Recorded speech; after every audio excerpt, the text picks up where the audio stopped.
और hello everyone, तो आज हम लोग शुरू करने वाले हैं 6 to 8 मैथमेटिक्स और साइंस जो आपका है पेपर, उसका मैथमेटिक्स का कंप्लीट सोल्यूशन देखने वाले हैं। विथ एक्सप्लेनेशन भी होगा, तो इजी वे में इसको समझने की हम लोग कोशिश करेंगे और बिना टाइम वेस्ट किए हम इसको करने वाले हैं शुरू। तो अपनी कुर्सी की बेटी बांध दीजिए और हो जाइए शुरू। और आपके पास क्वेश्चन है तो उसको देखिए। आप अपने फ़ोन में अगर क्वेश्चन को खोल सकते हैं तो उसमें भी देख लीजिए, नहीं तो आप राइट डाउन कर सकते हैं या फिर डायरेक्ट यहीं पे देख सकते हैं, या फिर अगर आपके पास क्वेश्चन पेपर या फिर कोई बुक है तो वहाँ भी देख सकते हैं। चलिए शुरू करते हैं और साथ में आप इसकी स्क्रीनशॉट भी ले सकते हैं ताकि आपको आगे काम आ जाए। और हमारा जो जीएस का क्वेश्चन है 6 to 8 का, सबसे पहले हम उस वाले पार्ट को देखेंगे। और इसको बिल्कुल पेपर पेन पे ही लिखा है, क्योंकि डिजिटली इसको लिखना हमारे लिए तो पॉसिबल यहाँ पे नहीं था, क्योंकि इसमें बहुत ज़्यादा टाइम भी वेस्ट होता फिर किसी का ये वीडियो तो फिर पहुंच ही नहीं पाती। चलिए शुरू करते हैं। सबसे नंबर 1 क्वेश्चन है हमारा। एक दुकान है, उसमें क्या बोल रहा है कि 2 पेंसिल और 3 रबर है और उसकी कीमत बता रखी है कि 9 रुपये है। फिर बोल रहा है कि 4 पेंसिल और 6 रबर की कीमत 18 रुपये है। तो सबसे पहले जो हमारा नंबर 1 केस था कि हमने पेंसिल को x ले लिया और रबर को हमने y ले लिया। और यहाँ पे बोल रहा है कि 2 पेंसिल और 3 रबर की कीमत कितनी है, तो 9 रुपये। हमने एक इक्वेशन बना ली। फिर सेकेंड में हमारा बोल रहा था कि 4 पेंसिल और 6 रबर की कीमत आपकी 18 रुपये है। जब आपको ऐसी इक्वेशन दिख जाती है तो आपको कुछ नहीं करना होता है, बस आंख मूंद करके इसको कैंसिल करने के प्रोसेस में हमें चले जाना होता है। तो इसलिए हम कैसे इसको कैंसिल कर पाएंगे, जब हम इसमें 2 से गुना कर देंगे तो ये हमारा क्या हो जाएगा, ये हो जाएगा 6y और ये भी 6y तो है ही। तो ये दोनों को जब हम घटा देंगे तो ये हमारा कैंसिल होकर 0 आ जाएगा। और इस तरह से आप देखोगे कि ये भी आपका ऊपर भी 4x हो जाएगा और नीचे भी 4x, और ये भी आपका कैंसिल और ये भी आपका कैंसिल हो जाएगा। मतलब ये जो इक्वेशन आपको दिया ना, बस आपका बुद्धू बना रहा है, इसमें होता होता कुछ है ही नहीं है। इसको आप सॉल्व भी नहीं कर सकते, ज्ञात ही नहीं इसको करा जा सकता। तो इसका आंसर हो जाएगा नन ऑफ दीज, मतलब इसका कोई सोल्यूशन नहीं है जब तक कि एक वैलिड जो आपकी इक्वेशन एक और आपको नहीं मिल जाती है। नेक्स्ट हमारा सेकेंड क्वेश्चन क्या कहता है कि 4 बहनों की औसत आयु है, 4 बहना है, ठीक है। उसकी औसत आयु को आपको बता रखिए कि 7 वर्ष है। यदि हम इसमें माँ की आयु को भी बोल रहा है कि जोड़ दें, तो नंबर 1 जो हमारा केस है वो है 4 बहन की औसत आयु कितनी है, 7 वर्ष है। और इस पे हम लोग सबसे पहले अप्लाई करते हैं। 4 बहन को हमने मान लिया कि एक बहन की एक बहन की आयु x1 है, दूसरी की x2, तीसरी की x3 और चौथी की x4 है, ठीक है। औसत आयु बोल रहा है तो इसलिए हमने सबकी जो टोटल आयु है ना, सबको जोड़ना पड़ेगा। और 4 बहन है इसलिए 4 से हमें डिवाइड करनी है। और इसका बोल रहा है कि ये 7 वर्ष है इसकी औसत आयु, जस्ट हमने कुछ नहीं करना। तो यानी कि सभी की सभी बहन जो है उन सारे का योग कितना होगा, एज वाला योग। तो 7 चौक 28 हमारा इधर चल जाना, ये गुना होके, मतलब जो बहन है ना, चारों की चारों बहन की आयु को अगर हम जोड़ते हैं तो वो 28 आ जाएगी आपकी। अब आपका सेकेंड इक्वेशन यहाँ से शुरू होता है कि यदि हम क्वेश्चन को पढ़िए, इसमें माँ की आयु को भी जोड़ दें, ठीक है। माँ की आयु को जोड़ देंगे तो क्या होगा, जो औसत आयु थी वो 6 वर्ष बढ़ जाएगी। तो अब बस बहन की आयु तो आपको पता ही इतनी है, माँ की आयु हमने 22 रख लिया तो उसको जोड़ दे रहे हैं हम, और नीचे हमारा 5 हो जाएगा क्योंकि अब टोटल 5 लोग हो गए हैं। तो इसमें आपका बढ़ जाता है कितना, 6 वर्ष बढ़ जाता है। तो बस हमने 7 + 6 कर दिया, औसत आयु हमारी 6 और बढ़ रही है, तो 7 और 6 आपका 13 हो जाता है। अब आपका इक्वेशन बिल्कुल रेडी है। आपका ये 13 और ये 5 का मल्टीप्लाई करके आपका 65 आ जा रहा है। और आपको पता है हमने फर्स्ट इक्वेशन बना लिया था यहाँ पे कि जहाँ आपको बहन लोग का आयु 28 आ गया था, तो हम बस 28 रख देते हैं चारों बहन की आयु, और प्लस में 22 जो कि माँ की आयु है, और 65 इस तरफ। तो अब 22 बराबर हमारा जब इसको सॉल्व कर देंगे तो 65 - 28 यानी कि 37 वर्ष, मतलब माँ की आयु कितनी है, 37 वर्ष है। नेक्स्ट हम क्वेश्चन नंबर 3 देखते हैं। क्या बोल रहा है क्वेश्चन कि 121 वर्ग मीटर आधार का क्षेत्रफल है, ठीक है ये बात। इसके बाद बोल रहा है कि 23 मीटर क्या है, ऊंचाई है इसकी। वाले लंब प्रिज्म का आयतन क्या है। अब देखो जब कोई आपसे आयतन पूछता है ना, तो आयतन का तो सिंपल सा ही ट्रिक है, फॉर्मूला है, बोले जो भी बोले, ये आधार का जो भी क्षेत्रफल होता है उसमें हम ऊंचाई से गुना कर देते हैं तो आपका आयतन निकल जाता है। तो आपको आधार का क्षेत्रफल 121 दे रखा है और ऊंचाई दे रखी है 23 मीटर। तो हमने बस इसको गुना कर देना, और गुना करके सॉल्व करोगे तो 2783 मीटर क्यूब आ जाएगी इसकी। इस प्रिज्म का आयतन हो गया। चलिए नेक्स्ट हमारा 4 नंबर, 1 और 50 के बीच कितनी अभाज्य संख्याएं आती हैं, ठीक है। तो ये तो बहुत ही इजी क्वेश्चन है, इसके लिए आपको कोई बड़ी मेहनत नहीं करनी, बस एक नंबर रट के रखना है 44, 22, 32, 23 और 21। अब यहाँ देख लो 44 का आधा 22 होता है, याद करने के लिए बता रही हूँ। इसके बाद आपको 32 लिख लेना है, 32 को अगर हम अपोजिट करें, उल्टा करें तो 23 आ जाएगा और लास्ट में आपको 21। ठीक है, इस नंबर से आपका काम चल जाएगा।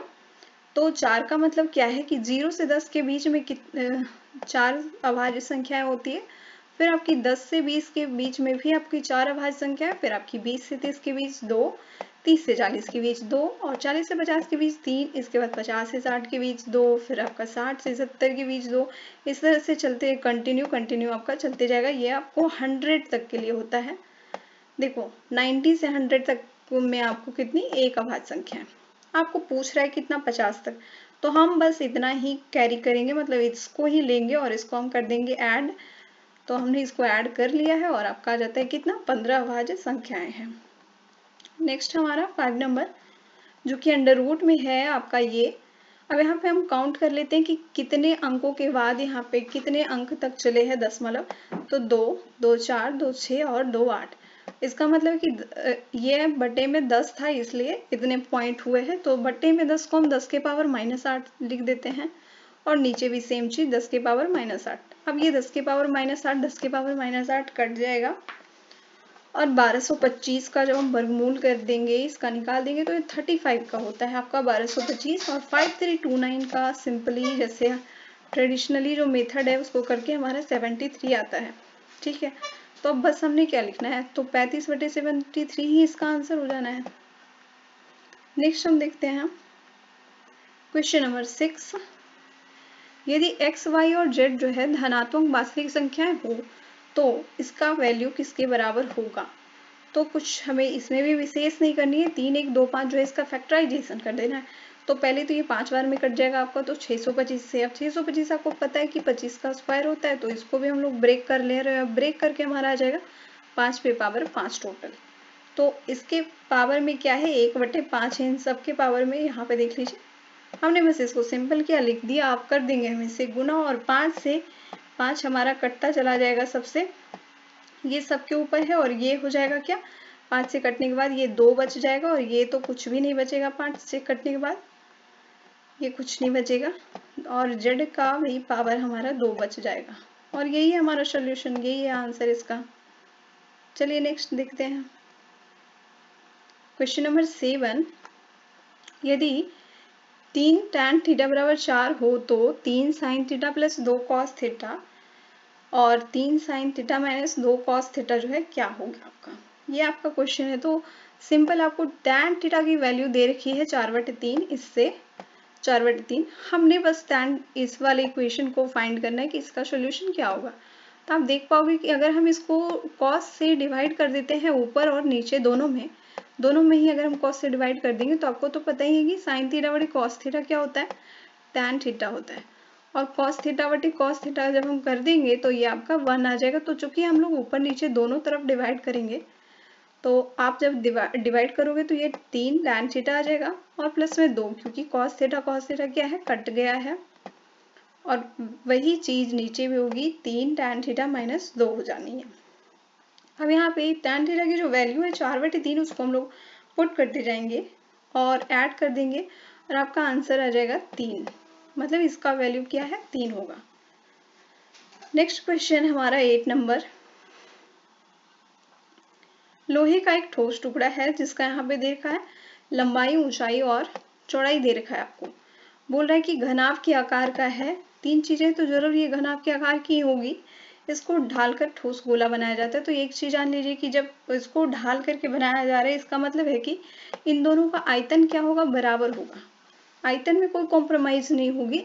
तो जो घनाभ का आयतन का फॉर्मूला आपको L गुने B गुने H होता है और गोले का आयतन का फॉर्मूला क्या 4/3 गुने पाई RQ होता है।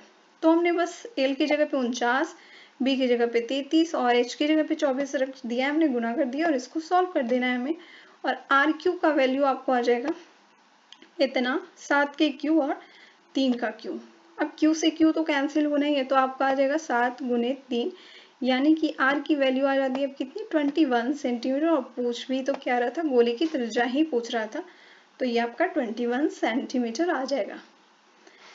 अब हमारा पार्ट थर्ड शुरू हो रहा है मैथमेटिक्स का, जिसमें कि आपको टोटल 40 क्वेश्चन इसमें आपको देखने को मिल देंगे पार्ट थर्ड में। तो ये शुरू करते हैं, जीएस के क्वेश्चन हमारे समाप्त हो गए हैं। तो आपका पहला क्वेश्चन है, श्याम जो है अपने घर की मरम्मत के लिए क्या है 1,80,000 रुपयों की क्या है उधारी ले रहा है, ठीक है, और ये ना इसको 3 समान वार्षिक किस्तों में क्या है ब्याज के साथ वापस करेगा, ठीक, और इसकी रेट क्या है 10% वार्षिक है। सारी चीजें पढ़ लेते हैं। प्रथम, द्वितीय और तृतीय वर्ष के अंत में देय धनराशि क्या होगी ये पूछ रहा है। साधारण ब्याज का फॉर्मूला आपको पता है कि क्या होता है, P गुने R गुने T होता है, यानी कि मूलधन गुने दर गुने समय होता है, और मिश्र धन बराबर क्या होता है, ब्याज और मूलधन को जब जोड़ देते हैं तो हमारा मिश्र धन बन जाता है। तो नंबर 1 हम करेंगे कि पहले वर्ष उसे कितने रुपए चुकाने होंगे। तो आपको मूलधन के कितना 1,80,000 उसको लिखा हमने, फिर P हमारा 1,80,000 और R हमारा 10 और समय 3, मतलब पहले वर्ष ना उसको 3 वर्ष के हिसाब से देने होंगे पैसे, तो इसलिए इतना रखा है। और इसको सॉल्व करने पे आपका आ जाएगा 2,34,000 रुपये। और चूंकि इसको वो 3 किस्तों में देने वाला है ना, तो पहली जो उसकी किस्त होगी वो आपकी आ जाएगी 3 से डिवाइड करने के बाद 78,000, मतलब पहले वर्ष उसको 78,000 रुपये देने हैं। फिर सेम चीज करेंगे हम दूसरे वर्ष के लिए। तो हमने फिर से 1,80,000 ले लिया P को, और इसको इस बार हम क्या है साल हमारा बदल रहा है, दूसरे वर्ष हम 2 वर्ष के हिसाब का देने वाले हैं।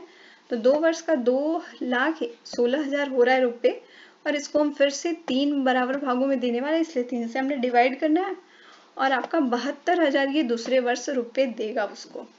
फिर तीसरे वर्ष क्या होगा, तीसरे वर्ष हम बस 1 वर्ष के लिए निकालेंगे, मतलब अब बस उसके पास 1 ही वर्ष के देने हैं उसको रुपये।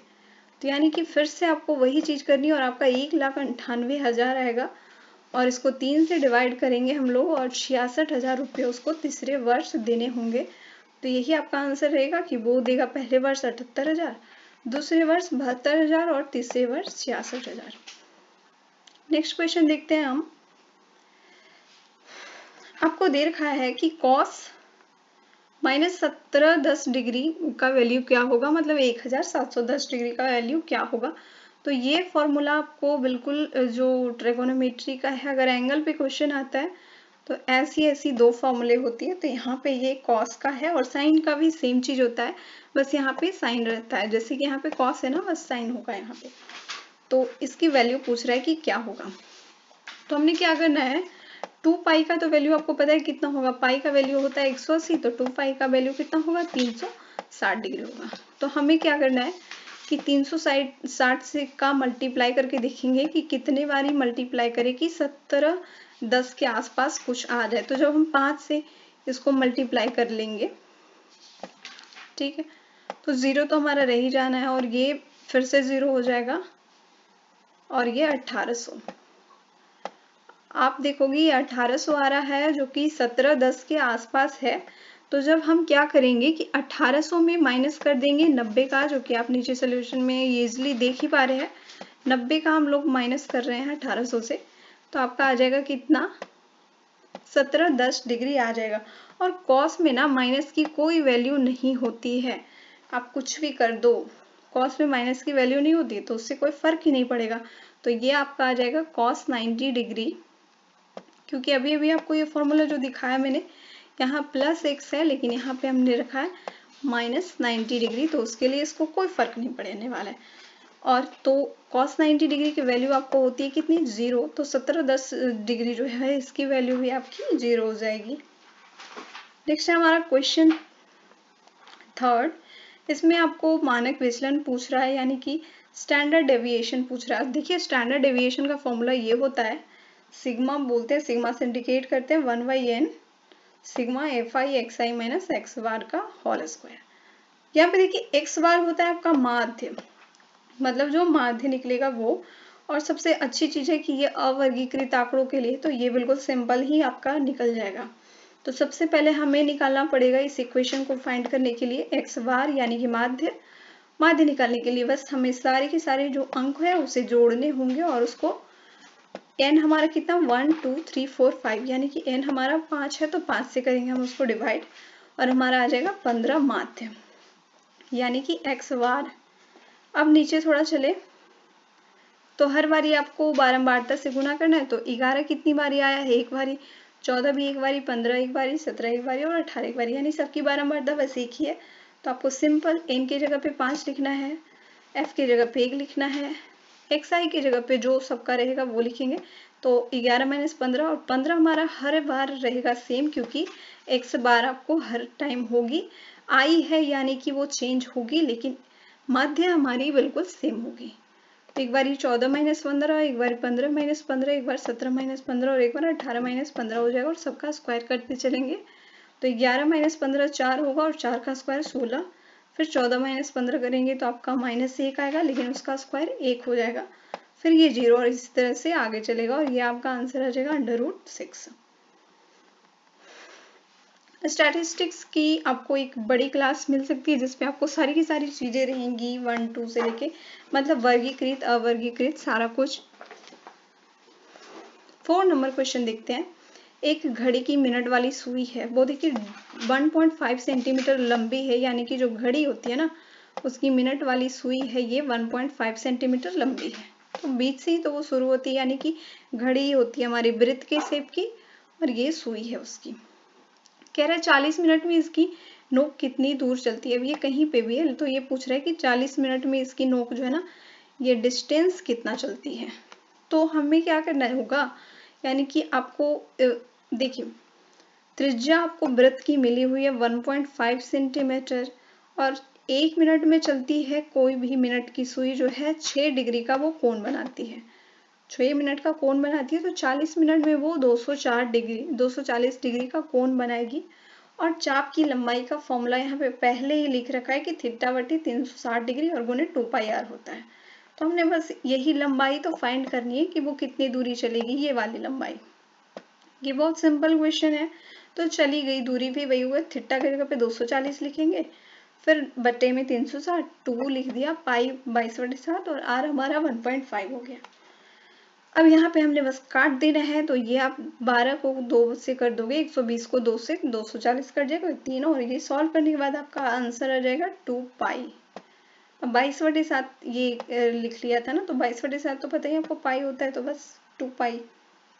नेक्स्ट हमारा क्वेश्चन नंबर 5 बोल रहा है प्रत्येक धनात्मक पूर्णांक n के लिए 41 p power n minus 14 p power n अपवर्त है। तो किसका अपवर्त है ये देखना है। तो सबसे पहले हम n की अलग अलग वैल्यू रख करके देखेंगे। तो n पे पावर 1 रख के हमें समझ में आ जाएगा, तो देख लेते हैं। तो जब n पे पावर 1 रखोगे आप तो 41 माइनस 14 ही आपका बचेगा और ये आपका 27 आ जाएगा। जब n इक्वल टू 2 रख दोगे आप तो 16 81 और ये सब करके आपका क्या आ जाएगा 27 गुने 55 आ जाएगा। मतलब आप देख रहे हो कि 27 जो है हर एक इक्वेशन में आपकी आने वाली है, तो इसका अपवर्त क्या हो जाएगा आपका 27 हो जाएगा। क्वेश्चन नेक्स्ट है हमारा 6 नंबर। अच्छी तरह से फेंटी गई है 52 तासों की एक गड्डी, इसमें से एक तास खींचा जाता है, एक ही तास बस खींचा जा रहा है। यदि प्रत्येक परिणाम संभाव्य हो तो इसकी प्रायिकता क्या है कि तास ईंट नहीं होगी। देखिए किसी भी तास की गड्डी में क्या है 4 प्रकार के होते हैं, जिसमें कि ईंट की संख्या क्या है 13 होती है। 4 टाइप होती है, ईंट आपका 13 होता है। तो बोल रहा है कि 13 वाला कोई भी आइटम नहीं होगा, तो यानी कि 52 माइनस 13 करना पड़ेगा हमें, यानी कि 39 पीस में से कोई भी अब निकलने वाला है। और NS आपका 52 रहेगा, क्योंकि ताश में टोटल होता है आपका 52। तो 39/52 इस तरह से आपका आंसर हो जाने वाला है। क्वेश्चन नंबर 7 है हमारा। P और Q और R एक काम को 6 घंटे 8 घंटे तथा 15 घंटे में पूरा कर सकते हैं। तो उनको कुछ पैसे मिले हैं इस पारिश्रमिक के लिए। तो देखिए सबकी काम करने की कार्य क्षमता अलग अलग है, तो हमने सबका रेशियो निकालना पड़ेगा। तो XY 6 लिख देंगे हम लोग, XY 8 और XY 15। और इसको आप रेशियो करके ऐसे निकालोगे कि इधर वाले सारे आइटम को ले लोगे एक बार, तो 15 गुने 8 करोगे तो 120 आ जाएगा। 120 x इधर आएगा, फिर यहाँ पे आपको 6 और 15 का करना पड़ेगा जो कि 90 आ जाएगा। और इसको जब आप सॉल्व कर दोगे तो आपका रेशियो फाइंड हो जाएगा 20x 15x और 8x। तो यही आपका रेशियो है। तो बोल रहा है कि सारे का सारा का जो पारिश्रमिक जो काम है तो यानी कि सबको हमें करना पड़ेगा क्या, ऐड। सबको जोड़ करके आपको पैसे बता रहे हैं कि कितना आ रहा है।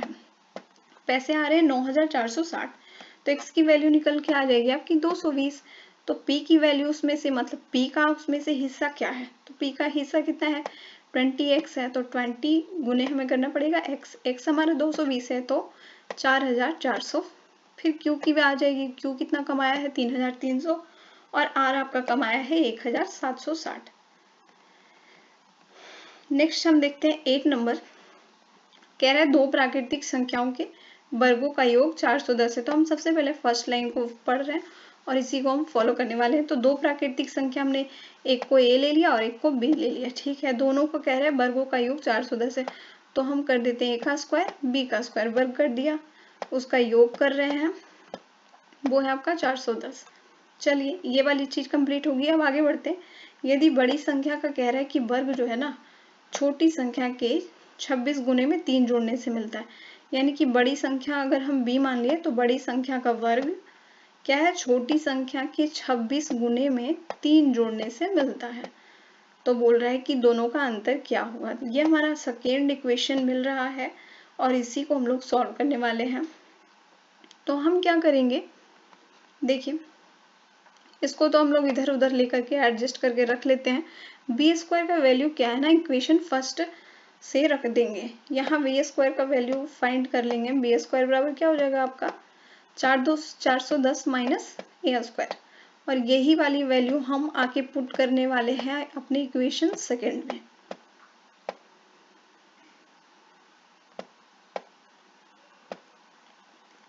ठीक है, तो b की जगह पे हमने इतना रख दिया 410 माइनस ए स्क्वायर, फिर आपका -26 से सेम है -3 और इज इक्वल टू 0।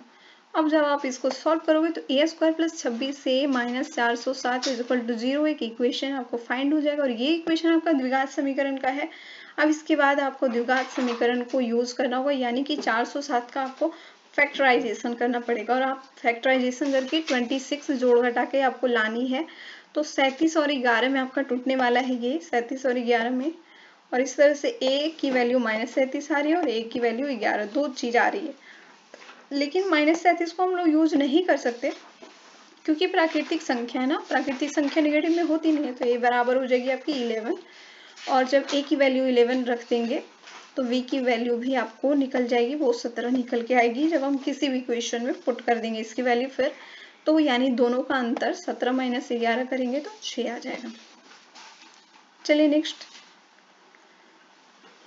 हमारा 9 नंबर का क्वेश्चन, जो कि अलजेब्रा का क्वेश्चन है। ये आपको डिवाइड करने के लिए बोला है, इससे डिवाइड करना है x+1 को। तो सबसे पहले हम लोग एक्स स्क्वायर टाइम में लगा रहे हैं इसको, तो ये हो जाएगा x³ प्लस एक्स स्क्वायर, यानी कि x³ काट देंगे जब दोनों को हम लोग घटा देंगे।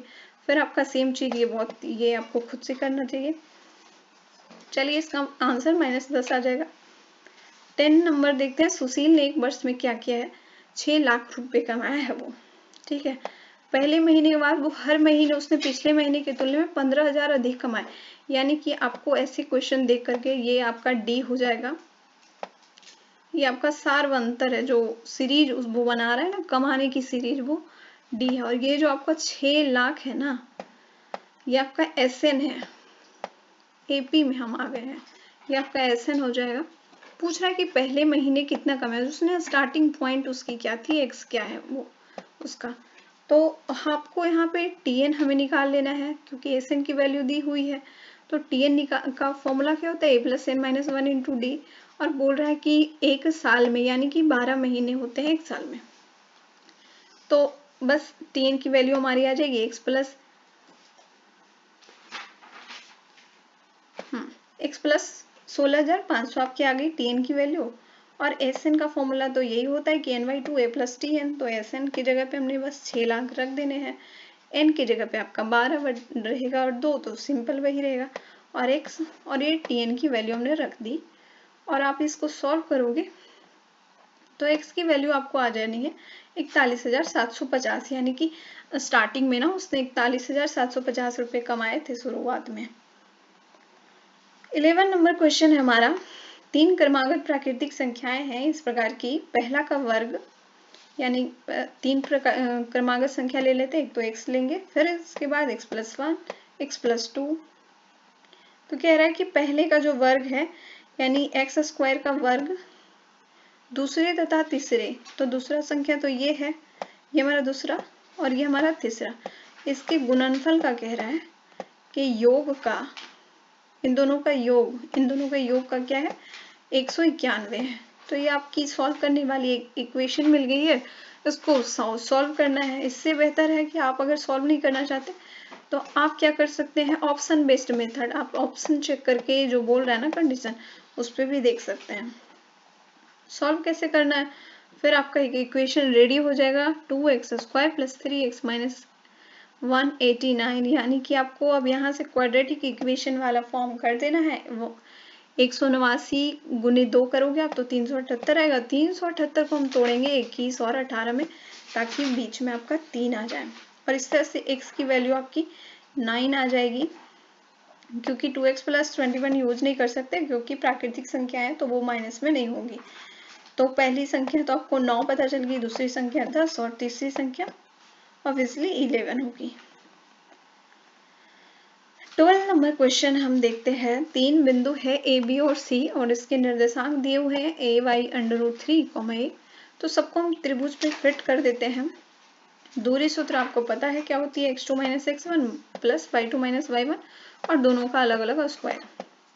तो जस्ट एक बार हम निकालेंगे AB की वैल्यू ताकि हमें त्रिभुज की भुजा पता चल सके। एक बार AC की वैल्यू और एक बार हम BC की वैल्यू निकालेंगे तभी हम देख पाएंगे कि तीनों त्रिभुज की जो भुजा उसमें क्या संबंध है, तभी तो हम कह पाएंगे कि ये त्रिभुज है किस प्रकार की। तो सबसे पहले AB की वैल्यू निकालनी हम लोग शुरू करते हैं। तो यहाँ पे AY√3 जो है उसको हम x1 लेते हैं और 2AY√3 जो है इसको हम x2 यूज कर रहे हैं, और सेम ये y2 हो जाएगा और ये y1 हो जाएगा। इसको हमने सॉल्व किया तो कितना आ रहा है 4a² / 3 आपका आ रहा है।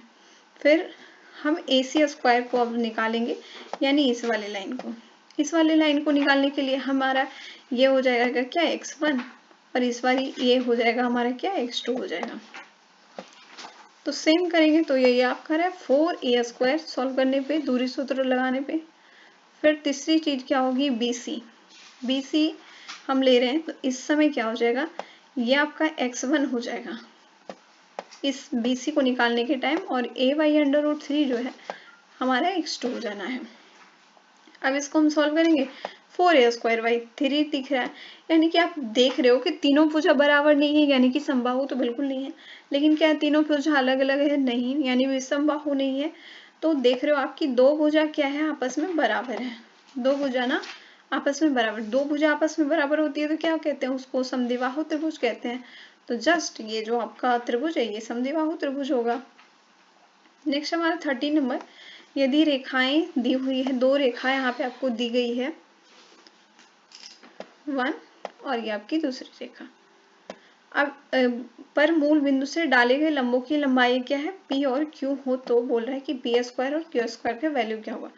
तो यहाँ पे मैं नीचे दिखाती हूँ, देखिए मूल बिंदु से क्या है, ये फैक्ट है, आपको नोट करनी है कि लांबिक दूरी P और लंब के बीच का कोण, अगर कोण ओमेगा वाली रेखा का समीकरण देखिए क्या होता है, x cos ω + y sin ω = P होता है। उपयुक्त समीकरण जो है ना वो भी बिल्कुल इसी फैक्ट पे है। ये देखिए थोड़ा सा और ऊपर, ये आपका x sin थीटा हो गया प्लस y cos थीटा हो गया, और ये आपका जो आया है ये आपका P है, ये वाली जो चीज है, जब भी अभी मैंने इक्वेशन दिखाया ना उसके ये P की जगह पे स्टैंड कर रहा है, लंब है इसका। तो हमने भी रख लिया इक्वेशन फर्स्ट है P = 2v sin theta × cos theta. अब आपको पता है 2 sin थीटा × cos थीटा की वैल्यू क्या होती है, sin 2 थीटा होती है, और v तो हमारा सेम रह जाएगा, तो ये हो गया v sin 2 थीटा। थोड़ा सा हमने इसको सिंपल किया। फिर सेकेंड इक्वेशन से भी, और माइनस के लिए भी फॉर्म करता है वो, कि जब माइनस होता है तो वो Q हो जाता है। तो इस इक्वेशन में क्या है, ये v cos थीटा जो आपका है ये आपका Q के लिए स्टैंड करता है, ठीक है, Q के लिए। तो Q बराबर हमारे क्या है b cos 2 थीटा है, और जब हम दोनों का कर देंगे स्क्वायर, यानी कि b² sin² 2 थीटा और cos² 2 थीटा b², दोनों में देख रहे हैं हम कि b² क्या है कॉमन है, इसमें भी बी स्क्वायर है और इसमें भी बी स्क्वायर, दोनों को हम कॉमन निकाल लेते हैं बाहर। अब अंदर हमारा जो बच गया इसका वैल्यू 1 आ जाएगा अंदर वाले का। तो बी स्क्वायर जब 1 से गुना होगा तो आंसर हो जाएगा बी स्क्वायर। क्यों? क्योंकि sine square theta plus cos square theta आपका क्या होता है? 1 होता है। नेक्स्ट हम देखते हैं 14 नंबर क्वेश्चन। एक वर्गाकार मैदान है, उसका क्षेत्रफल आपको दे रखा है कितना? क्षेत्रफल दे रखा है आपका 60,025 मीटर स्क्वायर है। इसकी सीमा के अनुदिश एक व्यक्ति क्या है? 18 किलोमीटर प्रति घंटा की चाल से क्या है? साइकिल चला रहा है। यानी वो वर्ग के आकार का है एक जगह, ठीक है। अब आपको इसका क्षेत्रफल दे रखा है, मतलब अंदर वाला जो एरिया है ना, अंदर वाले एरिया का क्षेत्रफल दे रखा है। और कोई व्यक्ति किसी स्पीड से चला रहा है और वो चला रहा है इसकी अनुदिश, यानी कि वो अगर यहाँ से शुरू करा है तो वो इस तरफ से ऐसे जाता है, ऐसे जाता है, बिल्कुल स्ट्रेट जा रहा है, सीमा पे जा रहा है और ऐसे, और बिल्कुल यहीं पे आकर के वो फिर से स्टॉप कर रहा है। तो बोल रहे हैं कि प्रारंभिक मतलब जहां से शुरू किया था उसकी बिंदु पे आ रहा है। तो यहाँ पे हमने क्या है करना कि जो इसकी परिधि होगी, यानी कि जो वर्ग का परिमाप होगा, यही तो उसकी दूरी होगी ना। तो वर्ग का परिमाप कैसे निकलेगा? जब हमें भुजा पता होगी। लेकिन भुजा कैसे निकल पाएगा? एक चीज हमें दे रखा है क्षेत्रफल, क्षेत्रफल से हम भुजा बहुत इजी निकाल सकते हैं। वर्ग का क्षेत्रफल होता है भुजा स्क्वायर, और हमने ए स्क्वायर बराबर लिख देना है उतना, और उसको हम लोग वर्गमूल करके लेके आ जाते हैं कितना? 245 आ रहा है हमारा। भुजा जो है इस वर्ग की कितनी है? 245 है। तो 4a करेंगे हम लोग इसका परिमाप जानने के लिए। 4a करने पे आपका कितना आ रहा है? 980 आ रहा है आपका। जब आप 245 को 4 से गुना, मतलब 980 मीटर वो चलता है। दूरी मालूम हो गई, स्पीड दिया हुआ है, टाइम पूछ रहा है, तो बस दूरी वाले फॉर्मूले पे हम लोग अप्लाई करेंगे। चाल बराबर दूरी बटे समय जो होती है उस पर अप्लाई कर रहे हैं हम लोग। और चूंकि ये किलोमीटर प्रति घंटा में है ना, तो इसको हमें मीटर पर सेकेंड में करना है। तो इसके लिए हमने 5/18 से यहाँ पे गुना कर दिया, और आपका जा रहा है 196 सेकेंड। तो इसको सेकेंड ये ज़्यादा है, 60 सेकेंड तक ये वैलिड मानेंगे। तो मिनट में चेंज कर लेंगे, तो इसको हम 60 से डिवाइड कर देंगे इसलिए। तो आपका 3 मिनट आ जाएगा, और जो शेष बचेगा वो आपका सेकेंड रहेगा, यानी 3 मिनट 16 सेकेंड इसका आंसर होगा। नेक्स्ट हम देखते हैं 52 नंबर। ये बहुत ही इंपॉर्टेंट क्वेश्चन है। 52 तासों की एक गड्डी है, उसमें से क्या है 2 तास यादृच्छिक निकाल के फेंक दिए गए हैं, मतलब बिल्कुल आउट कर दिया गया। बोल रहा है कि शेष तास में से कह रहा है एक सरल निकासी में इक्का निकालने की प्रायिकता क्या होगी। अब देखिए 2 तास फेंके गए ना, हमें नहीं पता कि वो 2 तास कौन से थे, क्या वो इक्का के थे या फिर नहीं थे। तो हम दो कंडीशन लेकर के चलेंगे कि या तो एक तास इक्का था और एक तास क्या है इक्का नहीं था, जो बाहर गया है उसकी बात चल रही है। फिर दूसरी कंडीशन हमारी होगी कि ये भी एक जो तास था वो इक्का था और दूसरा तास भी हमारा इक्का था, मतलब दोनों तास जो फेंका है वो दोनों इक्का थे। फिर तीसरी कंडीशन बनती है कि इक्का नहीं थी पहली तास और दूसरी तास भी इक्का नहीं थी, यानी कि 3 कंडीशन यहाँ पे बनेंगे, यानी 3 प्रोबेबिलिटी को हमें करना पड़ेगा ऐड। तो सबसे नंबर 1 करते हैं हम इस वाले की कि एक इक्का है और एक इक्का नहीं।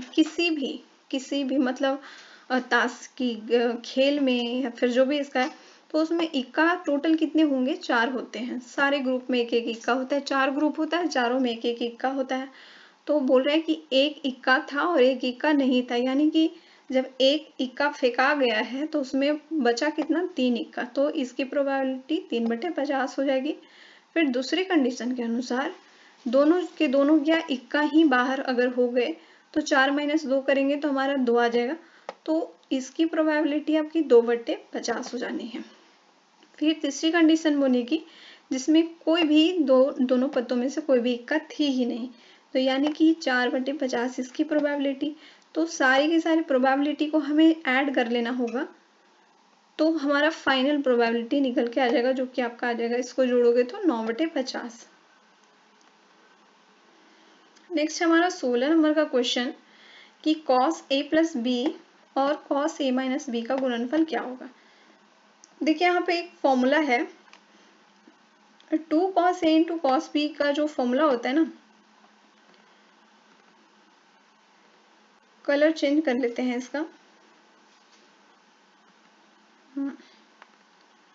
देखिए 2 cos A और cos B का जो फॉर्मूला होता है cos A प्लस बी और plus cos A minus B होता है।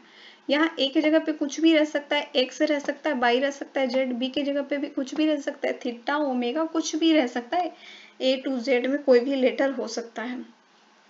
तो जब 2 cos A into cos B होता है तो उसका फॉर्मूला होता है cos A प्लस बी और plus cos A minus B. तो हम इसी फॉर्मूले को कर रहे हैं अप्लाई। यहाँ पे 2 नहीं है, 2 नहीं है, इसलिए हम लोग यहाँ पे 1/2 लिख ले रहे हैं। ठीक है, अब ये जो a प्लस बी है ना, यहाँ पे ये केवल a के लिए स्टैंड कर रहा है, गिज a के लिए, और ये a माइनस बी जो है ये स्टैंड कर रहा है आपका b के लिए। दोनों अलग अलग चीज है। और अब यहाँ पे हम लोग सेम चीज करेंगे, a के लिए हम लोग क्या लिख देंगे, a प्लस बी लिख देंगे, और यही चीज हमने यहाँ लिख दी है। फिर यहाँ पे हमने cos के साथ b को ऐड कर देना, और b हमारा है कितना, a माइनस बी है ना, तो यहाँ पे हमने भी a माइनस बी लिख दिया है। फिर सेम चीजें जो फॉर्मूले में कह रहा है वही कर रहे हैं हम लोग, और तब हम यहाँ पे आके स्टॉप कर रहे हैं, यहाँ पे स्टॉप कर रहे हैं। अब एक और फॉर्मूला होता है कि cos 2a की जो वैल्यू होती है वो 1 माइनस 2 साइन स्क्वायर एक्स होती है, और दूसरी होती है 2 cos स्क्वायर एक्स माइनस 1। तो थोड़ा सा क्योंकि हमें इक्वेशन को सही करना है, थोड़ा इसे हमें सॉल्व करना है, इसलिए हम क्या करेंगे, 1 माइनस 2 साइन स्क्वायर एक्स जो है ना, इसकी वैल्यू हम रख देंगे 2। देखिए इसके लिए हम लोग पुट कर ले रहे हैं, 2 cos स्क्वायर b माइनस 1 के लिए हम लोग यहाँ पे पुट करने वाले हैं, क्योंकि ये जो -1 है, ये जो -1 है, इस वाले से ये कट रही है, कट रही है। फिर आपकी बचने वाली क्या है, cos square b minus sine square a बचेगी, क्योंकि ये जो 2 है वो भी कॉमन आ रही है, और ये जो cos 2a थी इसके लिए हमने यहाँ पे ऑलरेडी लिख लिया है, क्या, दोनों के लिए दो चीजें हमने लिख ली, एक तो साइन के फॉर्म में और एक को cos के फॉर्म में लिख ली, ताकि आगे हमारा सॉल्व हो जाए। और ये हम सॉल्व करके cos square b minus sine square a हमारा आ जाएगा। अब यहाँ पे क्या है, b की जगह पे a भी रह सकता है और a की जगह पे b भी रह सकता है, तो इससे कोई फर्क नहीं पड़ेगा। नेक्स्ट हमारा क्वेश्चन है 17 नंबर है।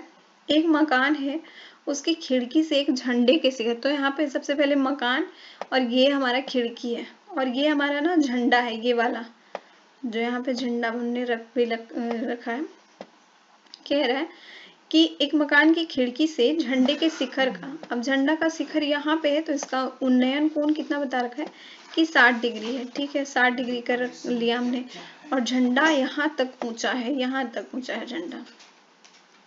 और बोल रहा है कि अब खिड़की से ही जब झंडे के आधार को देखा जाएगा तो उसका अवनमन कोण क्या है, 30 डिग्री बनता है। और ये जो क्षैतिज में इसकी जो दूरी बता दी है इसने कि 6 मीटर है। तो हमें क्या करना है, बस दो कंडीशन लेके चलनी है, एक तो यहाँ तक झंडे की हाइट x है और एक तो नीचे हमारी हाइट y है। सबसे पहले हम tan 60 डिग्री के साथ अप्लाई करेंगे, क्योंकि हमें तो ये x पता है, मतलब झंडे की हाइट पता है कि x है, और आपको बेस पता है कि 6 है, यानी कि आधार मिली हुई है आपको। तो 60 डिग्री रखेंगे हम लोग, तो √3y करेंगे तो x की वैल्यू 6√3 आ जाएगी। फिर सेम चीज करेंगे हम लोग, इस बार ही y के लिए हम लोग काम करने वाले हैं, तो y के लिए काम करेंगे तो हमारा y बराबर आ जाएगा 2√3। इस बार ही हमें 30 डिग्री लेने थे, 2√3 आ गया। तो झंडे की ऊंचाई, कंप्लीट ऊंचाई x प्लस वाई होगी ना, तो इसको जब हम ऐड करेंगे तो हमारा क्या आ जाएगा, 8√3 आ जाएगा। नेक्स्ट हम देखते हैं 18 नंबर। इसमें क्या बोल रहे हैं कि एक समचतुर्भुज है, उसका क्षेत्रफल क्या है, 480 सेंटीमीटर स्क्वायर है क्षेत्रफल समचतुर्भुज का, और छोटे विकर्ण की लंबाई देखिए कि 20 सेंटीमीटर, इसके लंबे विकर्ण की लंबाई क्या होगी। देखो समचतुर्भुज का क्षेत्रफल क्या होता है कि 1/2 गुने विकर्णों का गुणनफल। अब विकर्णों का गुणनफल से मतलब क्या है, एक बड़ा वाला विकर्ण और एक छोटा वाला विकर्ण का गुणनफल। क्षेत्रफल हमने लिख दिया 480, 1/2 फॉर्मूले में होता है, 20 हमने एक विकर्ण लिख दिया और दूसरा विकर्ण हमने x मान लिया है, तो x की वैल्यू इससे इजीली आ जाएगी 48 सेंटीमीटर। नेक्स्ट हम देखते हैं 19 नंबर, जो कि स्टैटिस्टिक्स का क्वेश्चन है। बोल रहा है समांतर माध्य की गणना कीजिए। अब समांतर माध्य बोले या फिर माध्य बोले, बात एक ही है। और यहाँ पे वर्ग अंतराल दे दिया है, बारंबारता आपको दे दिया है। तो हमें क्या करना है, क्योंकि ये वर्गीकृत आंकड़ों का है ना, तो आपका ये फॉर्मूला इस पे अप्लाई कर लेंगे, xi/fi।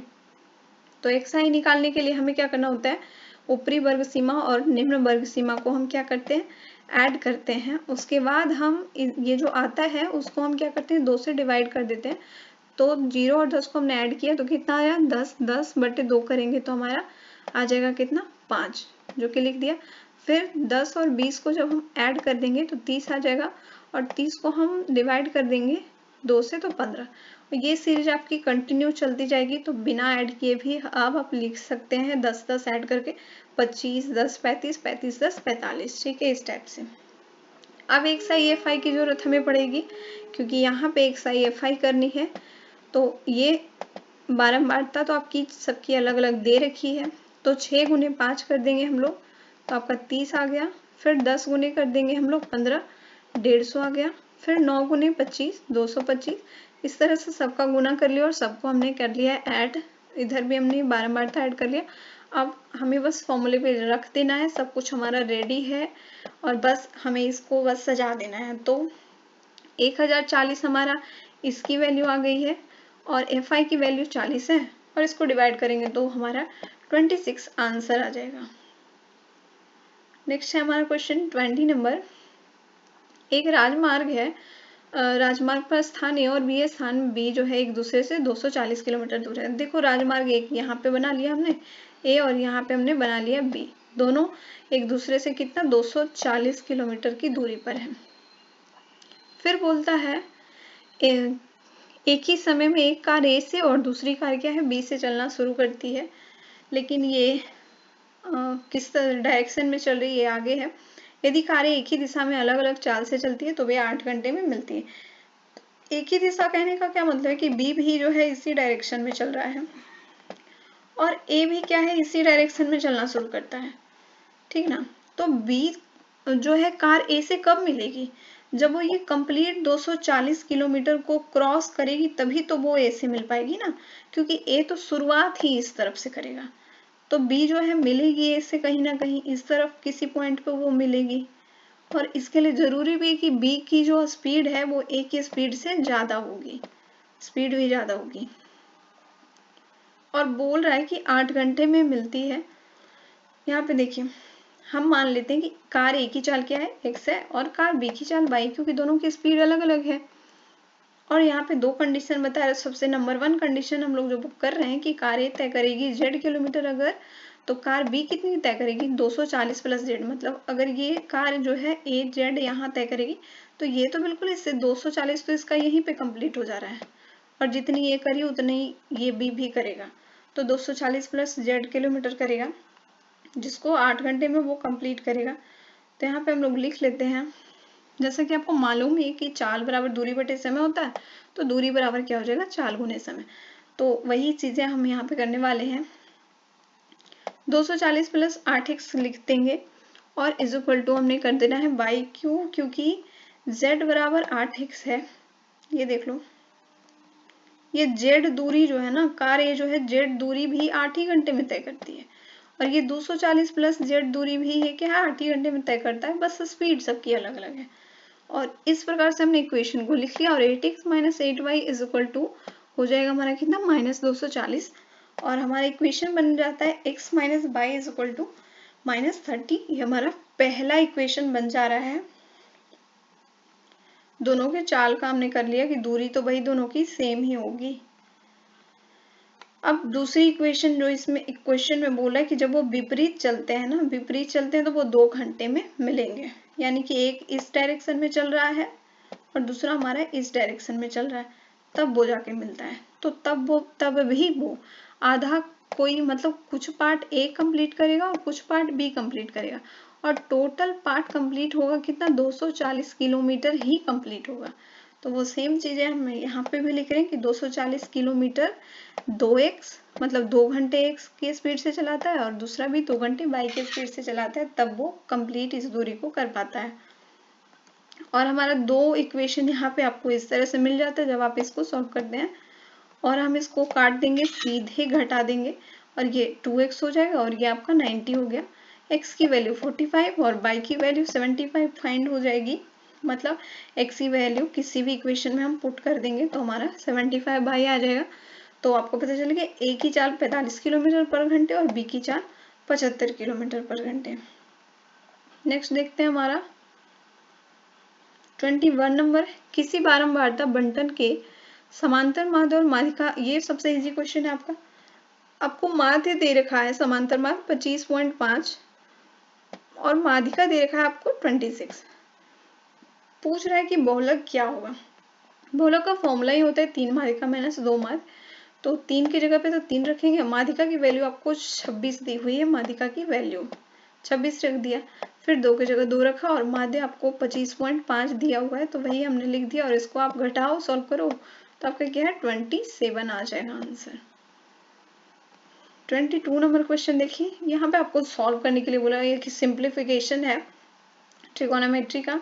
Sine theta plus sign 3 theta plus sign 5 theta और बटे cos theta plus cos 3 theta plus cos 5 theta है। आपको इसे सॉल्व करना है, मतलब थोड़ा सा इजी करना है। तो आपको पता होनी चाहिए कि ये जो 5 थीटा है प्लस थीटा करेंगे हम लोग अगर, तो यहाँ पे आ जाना है क्या आपको 6 थीटा, ठीक है। और बाई में आपका 2 आना है इसको, और cos 5 थीटा माइनस थीटा कर बटे 2। क्यों? क्योंकि ये जो पार्ट है ये देख लो, हम सॉल्व कर रहे हैं इसको और इस वाले पार्ट को, दो पार्ट को हमें बस ले करके सॉल्व कर देना है। ट्रिगोनोमेट्री में अनेक फॉर्मूले होते हैं, उसमें से आपको थोड़े से कुछ फॉर्मूले को याद रखने पड़ेंगे क्योंकि ये जगह जगह पे आपको बहुत काम आएगा। दो फॉर्मूले को मर्ज करके ये वाली काम करेंगे और इसको जब आप सॉल्व कर लोगे, बस आपको एक ही इक्वेशन तो उतरना है। इस वाले इक्वेशन पे जब आप उतर गए फिर आप आसानी से सॉल्व कर लोगे। ये जो आपका इक्वेशन बन रहा है आप लिख दोगे 2 sin 3 थीटा और cos 2 थीटा। अब इसमें से आपका sin 3 थीटा यहाँ पे भी है, यहाँ पे भी है, ठीक है। तो इन दोनों को हम कर लेंगे घर से बाहर और इस तरह से cos थीटा भी नीचे से बाहर हो जाता है और ये आपस में तो कट ही जाना है इसको। और sin 3 थीटा बटे cos 3 थीटा आपका आ जाएगा tan 3 थीटा।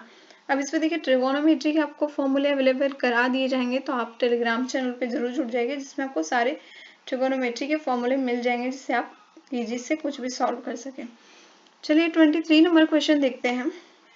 एक शंकु और एक गोलार्ध जो है समान आधार और समान आयतन के हैं, मतलब कि उनका जो आयतन है ना, दोनों का आयतन समान है। तो शंकु का आयतन क्या होता है 1/3 पाई आर स्क्वायर एच। अर्धगोले का जो आयतन गोलार्ध का जो आयतन है, मतलब वो गोले का आधा है यानी अर्धगोला ही है, तो 2/3 पाई आर क्यूब हो जाती है इसका आयतन। तो बोल रहा है क्या, जब आप इसको सॉल्व करते हो तो एच बराबर आपका 2r आ जाएगा और बोला है कि ऊंचाई, इनकी ऊंचाई का अनुपात क्या है। तो गोले के लिए तो उसकी ऊंचाई त्रिज्या ही है, तो यानी कि h/r आपसे पूछ रहा है तो आपकी कितनी आ जाएगी 2/1 यानी कि 2:1। नेक्स्ट हमारा है 24 नंबर, बोल रहा है एकल बट्टा ज्ञात करने के लिए जो 20% और 10% के दो क्रमागत बट्टों के समतुल्य हो।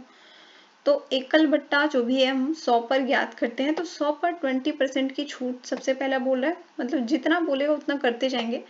सबसे पहले 20% की बात कर रहा है, तो 20% की छूट दी थी हमने तो 80 आया। अब 80 पे बोल रहा है कि 10%, तो 10% की छूट जब हम देंगे तो 80 का 72 आ जाएगा बचा उसके बाद। तो एकल बट्टा जब हम कैसे निकालेंगे, तो 100 माइनस 72 हमें करना होगा फाइनलाइज करने के लिए, तो आपका आ जाएगा कितना 28%। नेक्स्ट हमारा 25 नंबर क्वेश्चन है, एक निश्चित प्रयोग में जीवाणुओं की संख्या 2.5% जो है प्रति घंटा बढ़ती है। ये ना एक घंटे में 2.5% बढ़ जा रही है। प्रारंभ में ये संख्या 5,12,000 थी और 2 घंटे के अंत में जीवाणुओं की संख्या बोल रहा है कि क्या होगी। तो कोई बात नहीं, पहले ये थी 5,12,000 और ये हर एक घंटे कितना बढ़ रहा है, तो 2.5% बढ़ रहा है। तो हम भी वही चीज करेंगे कि 5,12,000 का हम 2.5% निकाल लेंगे तो आपका आ जाएगा 12,800, यानी कि ये पहले घंटे क्या है, एक घंटे में 12,800 ये बढ़ जाएगा, ठीक है, 1 घंटे के अंत में। तो हम इसको कर देंगे ऐड। ये शुरुआत में 5,12,000 थी, लेकिन लास्ट होते होते क्या है, इसमें जुड़ जाती है 12,800, यानी कि लास्ट में जीवाणु की संख्या 1 घंटे के लास्ट में बन गई कितनी, 5,24,800। अब दूसरे घंटे की बात करें तो दूसरे घंटे की शुरुआत में 5,24,800 है, तो फिर इसका 2.5% बढ़ जाएगा। तो हम दोनों को कर देंगे ऐड और इसको सॉल्व कर लेंगे तो आपका आ जाएगा कितना, 5,37,920 जीवाणु जो है 2 घंटे के लास्ट में हो जाएंगे। नेक्स्ट है 26 नंबर में है, एक मशीन के मूल्य में क्या है, प्रति वर्ष 20% की दर से ह्रास होता है, यानी कि कमी होती है मशीन के मूल्य में। तो 2 वर्ष पूर्व ये खरीदा गया था और इसकी वर्तमान कीमत क्या है, 40,000 है। तो पूछ रहा है कि ये कितने में खरीदी गई थी। तो आपको पता है इन वर्ष पूर्व मशीन का जो मूल्य क्या होता है, वर्तमान मूल्य बटे क्या होता है, 1 माइनस दर बटे 100 और पे पावर एन। एन आपका टाइम होता है, जितना भी समय के लिए आप जो भी कर रहे हैं। तो 2 वर्ष के लिए पूछा है ना, तो 2 वर्ष पहले मशीन का मूल्य क्या हुआ, तो वर्तमान मूल्य 40,000 दिया हुआ है, रेट आपको 20% बोला है, समय आपको 2 वर्ष के लिए है।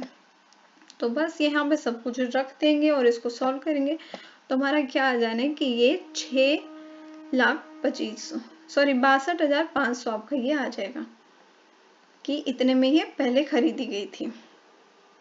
अब 27 नंबर क्वेश्चन, ये क्वेश्चन बहुत लॉन्ग है। एबीसीडी क्या है, एक समलंब है, मतलब ट्रेपीज में है एबीसीडी, जिसमें ए बी पैरेलल डीसी है। तो हमने पहले ये वाली ए बी पैरेलल डीसी हमने कर ली, ए बी जो है पैरेलल है डीसी के। फिर बोल रहा है कि ए बी की वैल्यू है 78। तो चूंकि ये वाला डायग्राम ना रॉन्ग हो जाएगा, क्योंकि ए बी की वैल्यू ज़्यादा है और डीसी की वैल्यू कम है, और इधर आप जो शेप देख रहे हैं डीसी बड़ी है और ए बी छोटी है, इसलिए ये वाली फिगर नहीं हमें देखनी है, ये वाली फिगर हमारी सही है जिसमें ए बी बड़ी है। 78 ए बी है, डीसी आपका 52 है। फिर बीसी की वैल्यू दे रखी है और एडी की वैल्यू दे रखी है। आपको ऊंचाई जब तक नहीं पता होगी तब तक आप समलंब चतुर्भुज का क्षेत्रफल निकाल ही नहीं सकते हो, या फिर कम से कम आपको अगर क्षेत्रफल दिया हुआ तब आप निकाल सकते हैं इसकी ऊंचाई। तो हमें इसका ऊंचाई फाइंड करना होगा, इसके लिए यहाँ पे बन रहे हैं 2 ट्रायंगल और उसी से हमने काम चलाना पड़ेगा।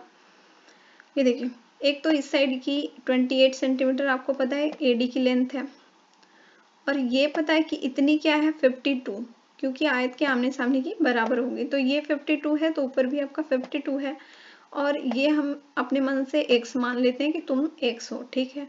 अगर इसको हमने x मान लिया तो ये जो इतना लंबा वाला चीज है इसकी वैल्यू फाइंड करने के लिए इसमें से हम इसको देंगे घटा, यानी कि 78, जो कंप्लीट 78 था ना उसमें से हम घटा देंगे 52 माइनस एक्स को। देख लीजिए इस वाले पार्ट को हम पूरा घटा दे रहे हैं, ये कितना है 52 प्लस एक्स है ना, ये वाला पार्ट यहाँ से यहाँ तक, इसको हम घटा देंगे 78 में से, तो हमारा निकल जाएगा इस वाले पार्ट का वैल्यू, यानी कि 26 माइनस एक्स है ये। अब यहाँ से हम थोड़ा नीचे चले,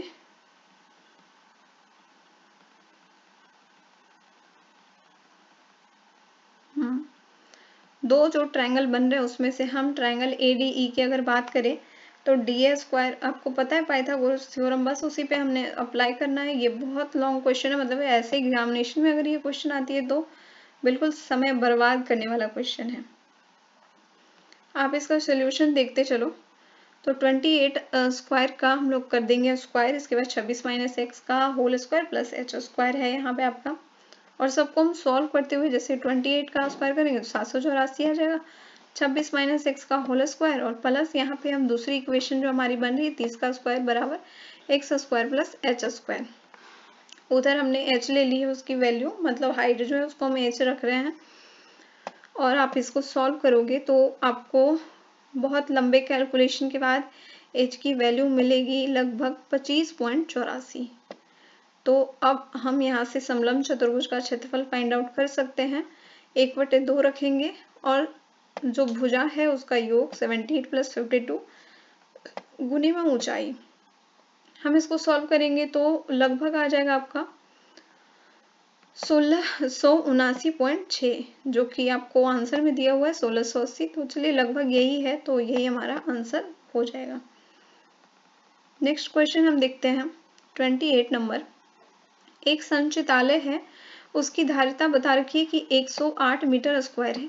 इसमें बोल रहा है कि 60 लीटर प्रति मिनट की दर से पानी उड़ेला जा रहा है, यानी कि डाला जा रहा है या फिर गिराया जा रहा है उसमें। तो बोल रहा है कि इसको भरने में कितना समय लगेगा 1 घंटे में। तो आप एक चीज जान लो कि 1 मीटर क्यूब बराबर क्या होती है, 1000 लीटर होती है। 1 मीटर क्यूब बराबर आपको दे रखा है 108 मीटर क्यूब दे रखा है ना, और हम ले रहे हैं कि x समय है, तो मतलब धारिता जो आपका वर्क जितना आपको करवाना है उसको बराबर में रखते हैं। कैपेसिटी क्या है कि 60 लीटर वो प्रति मिनट भर रहा है, ये कैपेसिटी है। कितने समय में भरेगा इसके लिए हमने रख लिया है x। ये बिल्कुल फॉर्मूला आपको याद करके रखना, फॉर्मूला नहीं मतलब एक टाइप का मेथड ही है, कॉन्सेप्ट है ये, जिसको आपको हमेशा आपको ये वाली चीज काम आएगी। तो जो जितना लाना होता है उसको हम लोग बराबर में लिखते हैं, और जो कैपेसिटी होती है उसको हम गुने में लिखते हैं उसके साथ, टाइम के साथ, या फिर दिन है कुछ भी है उसके साथ। तो मिनट को घंटे में बदलने के लिए हमने क्या करा, 60 से डिवाइड करा इसको, तो ये क्या 1/60 हुआ ना, ये मतलब मिनट था तो उसको हमने 60 से डिवाइड किया, तो ये 60 क्या ऊपर चला गया, और ऐसे करके हमारा x की वैल्यू आ जाती है क्या 30, यानी कि इसको बढ़ने में 30 घंटे का समय लगेगा। अब यहाँ मीटर क्यूब के लिए हमने बताया कि 1000 लीटर होता है, तो बस मीटर की जगह पे 1000 लीटर रख दिया और ये आपका 30 घंटे आ गया इजिली। नेक्स्ट हमारा 29 नंबर बोल रहा है यदि किसी घनाभ की प्रत्येक भुजा दुगनी कर दी जाए तो इसकी सतह का क्षेत्रफल कितना गुना हो जाएगा।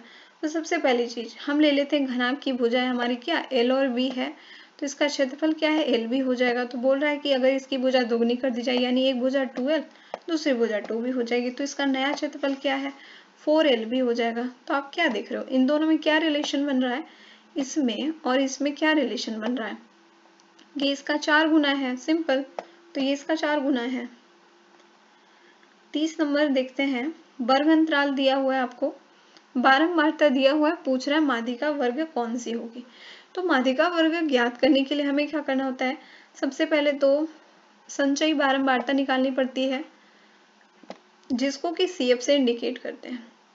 अब ये निकलती कैसी है कि सबसे पहली चीज तो हम जो ऊपर में रहता है बारंबारता उसको लिखते हैं, फिर क्या करते हैं 3 में हम ऐड करते चलते हैं इधर वाले को, 3 + 8 हम कर दे रहे हैं 11 आ गया, फिर 11 में हम ऐड कर देंगे किसको 16 को ऐड कर देंगे 27 आ गया, फिर 27 में हम ऐड कर देते हैं 30 को जो कि आपका 57, फिर ऐसे ही करके हम 17 को ऐड कर देंगे, फिर 74 में हम लोग 4 को ऐड करके हमारा आ गया 78 आ गया। तो ये आपका लास्ट आया, और यही इसका जो बारंबारता होता है ना उसका योग भी आपका 7 जो लास्ट आएगा वही योग भी होगा।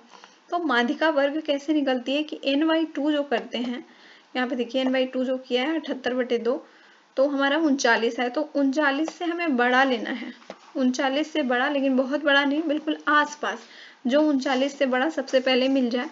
तो 27 तो छोटा है, 39 से सबसे बड़ा आपका 57 है, 74 बहुत बड़ा है, 78 भी बहुत बड़ा, सबसे फर्स्ट नंबर पे हमारा 57 ही मिलता है ना, तो इसलिए आपका जो माध्यिका वर्ग होगा बिल्कुल यही वाला हो जाएगा 30 से 40, इसकी माध्यिका वर्ग होगी।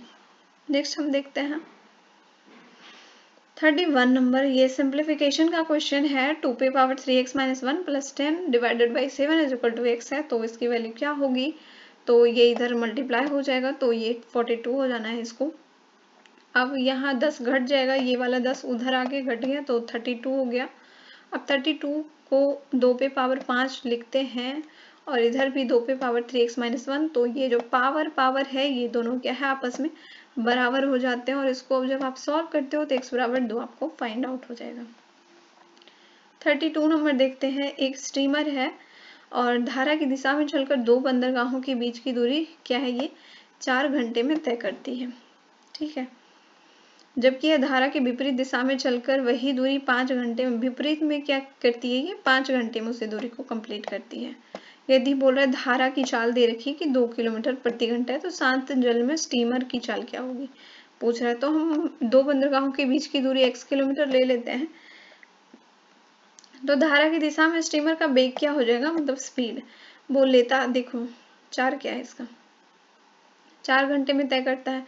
तो स्पीड बराबर क्या होता है, दूरी बटे समय। तो दूरी x है और ये क्या है, 4 घंटे में तय करता है। तो स्पीड इसकी ये होगी। विपरीत दिशा में स्पीड क्या हो जाएगी, 1/5 हो जाएगी। धारा का वेग आपको का जो फॉर्मूला होता है वो क्या होता है, 1/2 इंटू में धारा की दिशा में स्टीमर का वेग, तो कुछ भी है, नाव का वेग जो भी है, और फिर विपरीत दिशा में स्टीमर का वेग। तो हमने निकाल ही लिया है कि भाई दिशा में xy4 और विपरीत में xy5 है। तो बस हमने इसको सॉल्व करना, और x बराबर 80 किलोमीटर, यानी कि दूरी हमारी 80 किलोमीटर आ गई है। अब शांत जल में स्टीमर का वेग हमें फाइंड करना है, जिसकी फॉर्मूला होती है कि 1/2 गुनी धारा की दिशा में स्टीमर का वेग प्लस विपरीत दिशा में। तो हमारे इस बार आ जाएगा 9x/20 आ जाएगा इस बारी, और x की वैल्यू हमें 80 पता चली गई है। तो x के जगह पे हम लोग बस 80 पुट कर देते हैं, और ये पुट करने के बाद हमारा प्राप्त हो जाएगा कि स्टीमर का जो शांत जल में स्पीड होगा वो 18 किलोमीटर पर घंटा होगा। नेक्स्ट है हमारा question 33, sine theta plus cos theta का अधिकतम वैल्यू क्या होगा। तो देखिए हम थीटा का अलग अलग वैल्यू रख करके यहाँ पे देखा जाता है।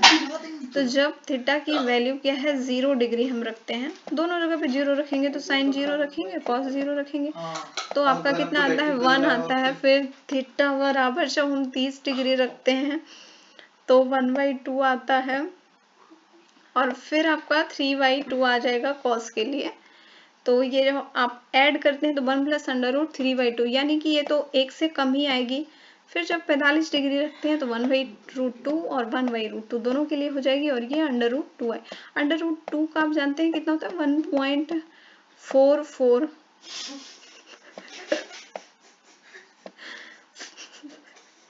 समथिंग।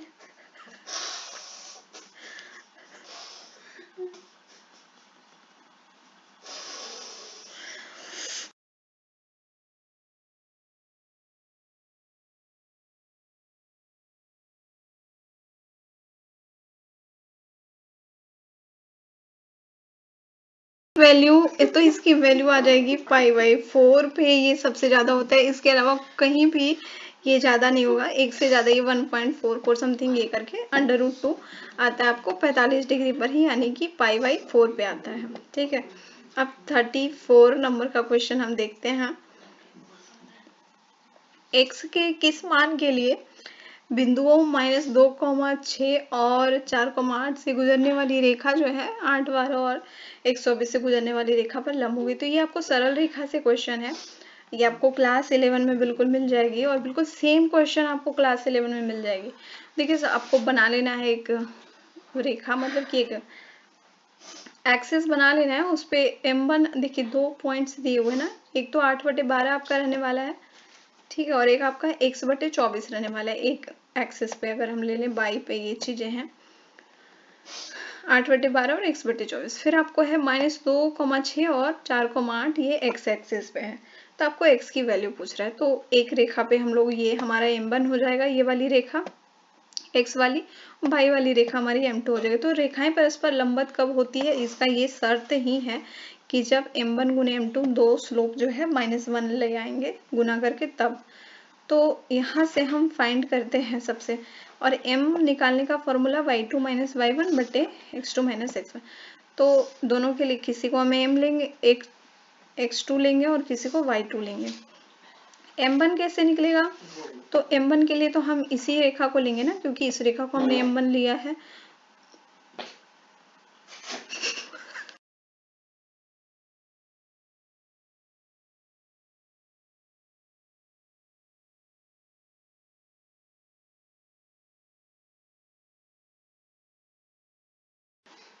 तो जब हम लोग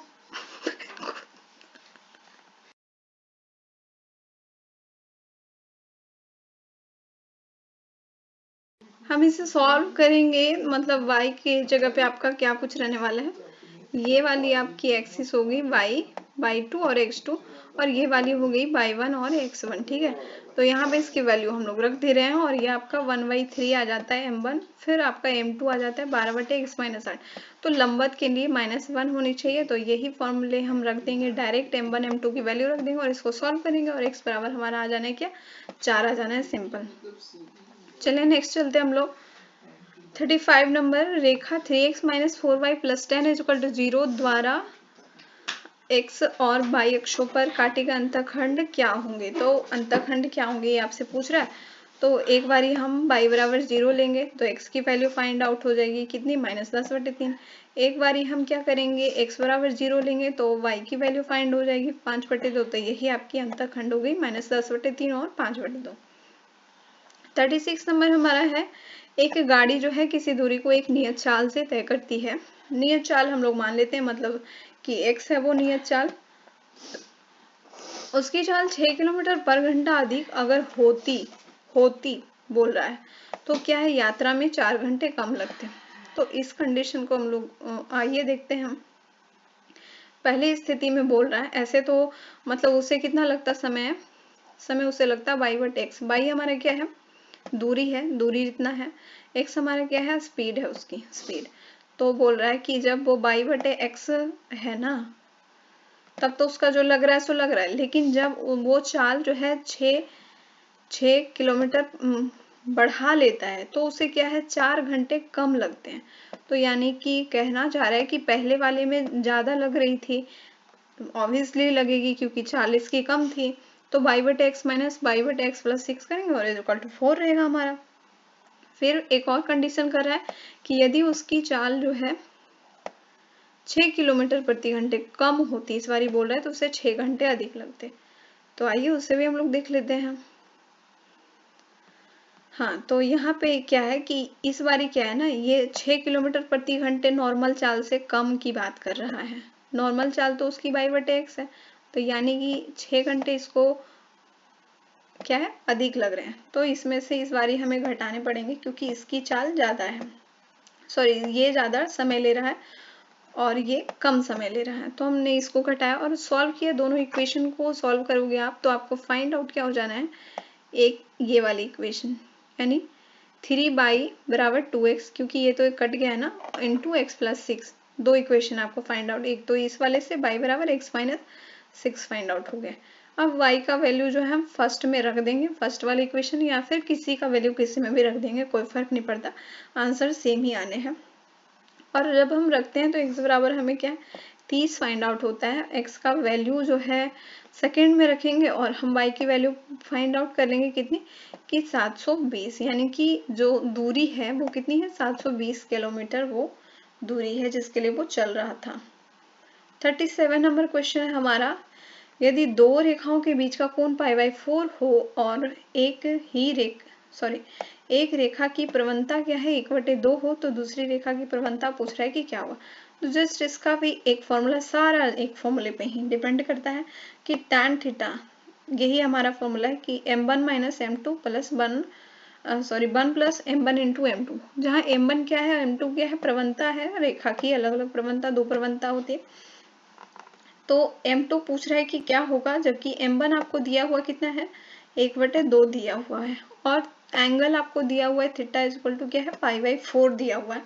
तो हम बस उसी को रखेंगे और इसको आगे आगे करके सॉल्व करेंगे। और जब हम ये मॉड हटाते हैं, देखिए ध्यान देने वाली चीज कि इसमें मॉड लगा हुआ है, जब हम मॉड हटाएंगे तो यहाँ पे प्लस माइनस आ जाएगा, यानी दो कंडीशन बनेंगे। तो एक बार जब हम प्लस लेकर के काम करते हैं तो हमारा m2 आ जाएगा -1/3, और जब हम माइनस लेकर काम करते हैं, माइनस लेते हैं, तब हमारा m2 का वैल्यू आ जाता है 3।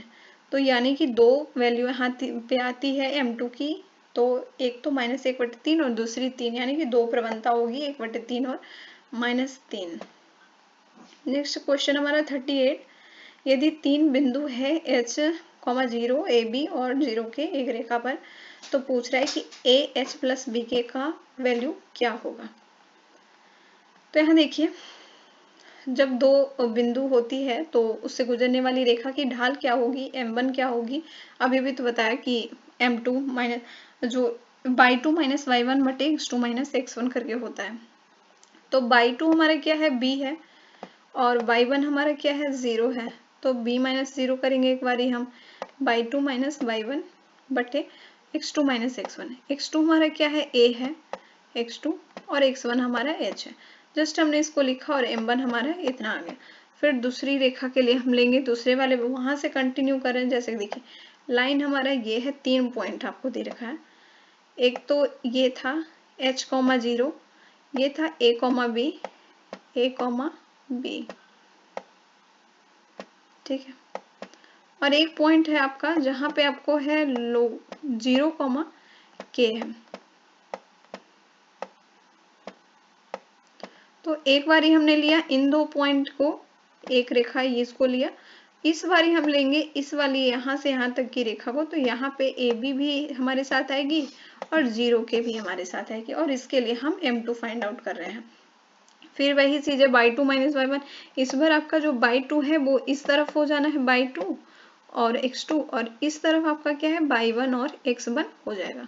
तो वही चीजें हमने की है और M2 की वैल्यू इतनी आ गई है। अब यहाँ देखिए रेखाएं, ये संरेख कब होती है, जब इसका M1 M2 मतलब दोनों की जो प्रवणता होगी वो बराबर होगी।